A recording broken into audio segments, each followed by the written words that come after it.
through conviction. Be one who puts an end to suffering and stress.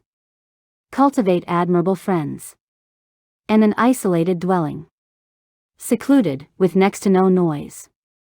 No moderation in eating. Robe, alms food. Requisites, dwellings.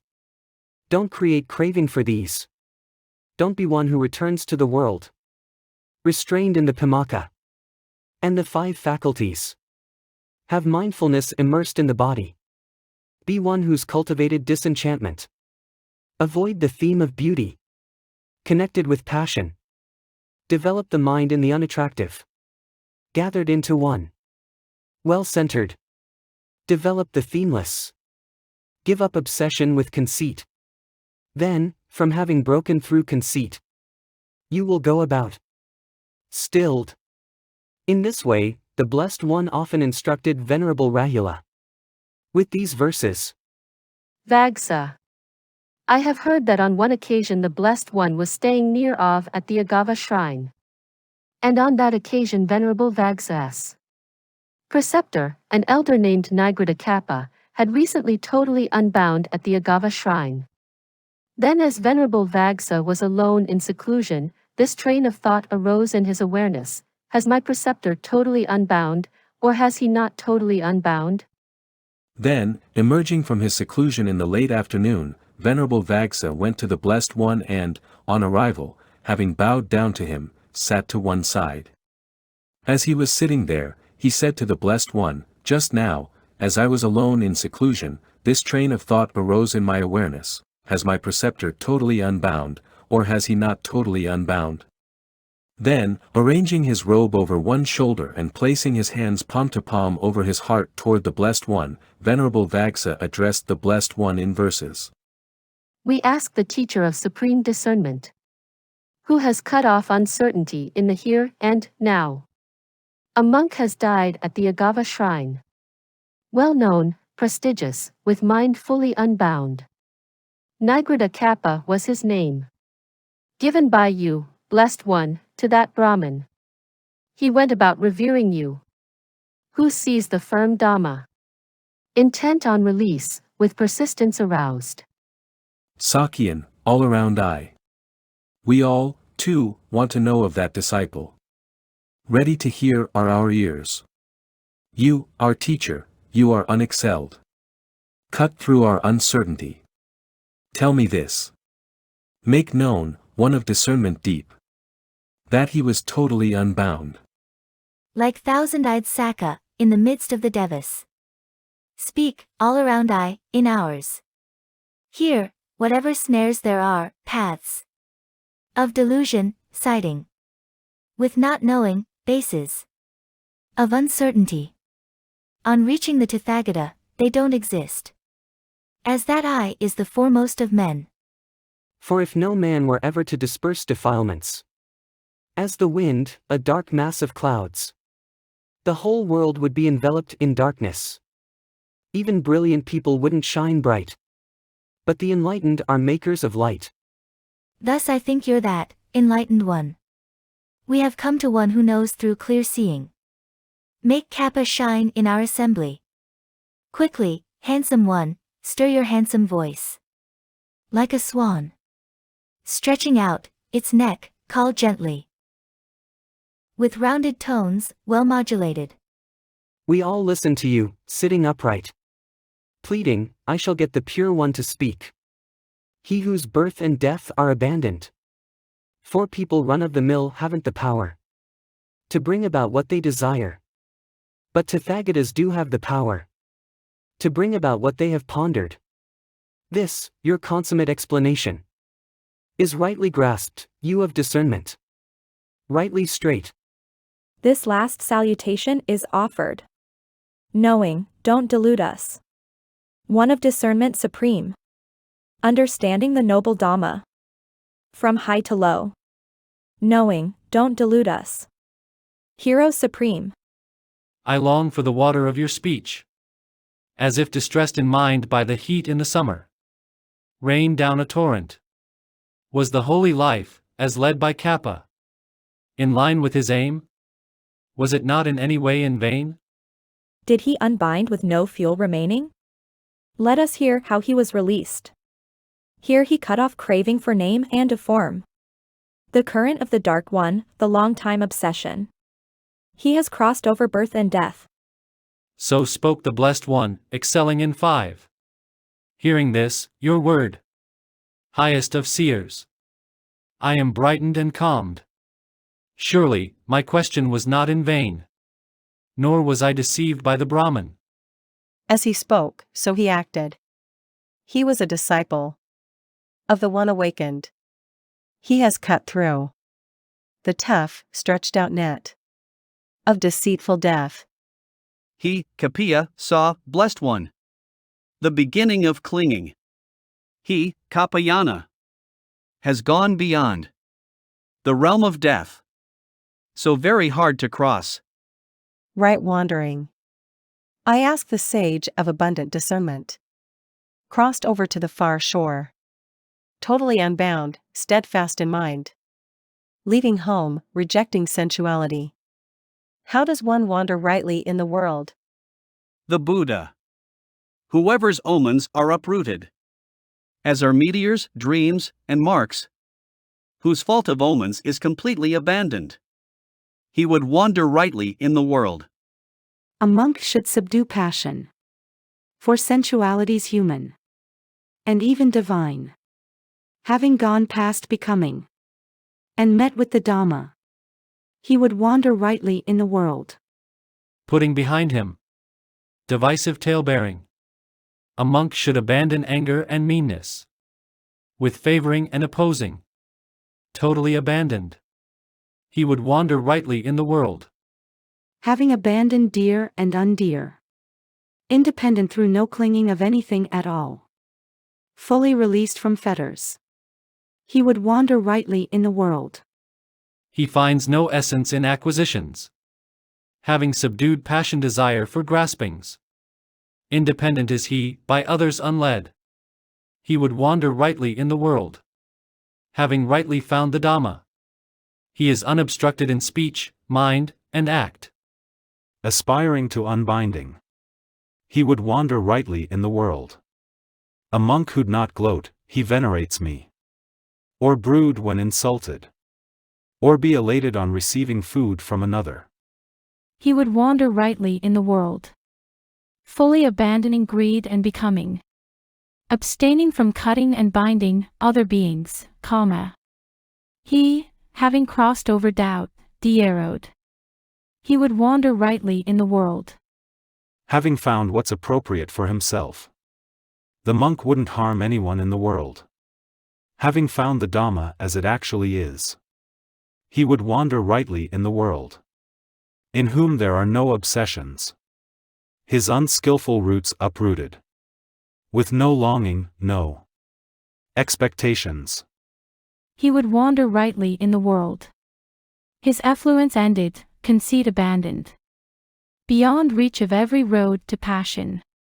Tamed, totally unbound, steadfast in mind, he would wander rightly in the world.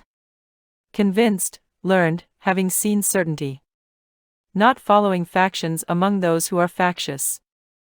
Enlightened, his greed, aversion, and irritation subdued. He would wander rightly in the world. Victorious, pure, his roof opened up.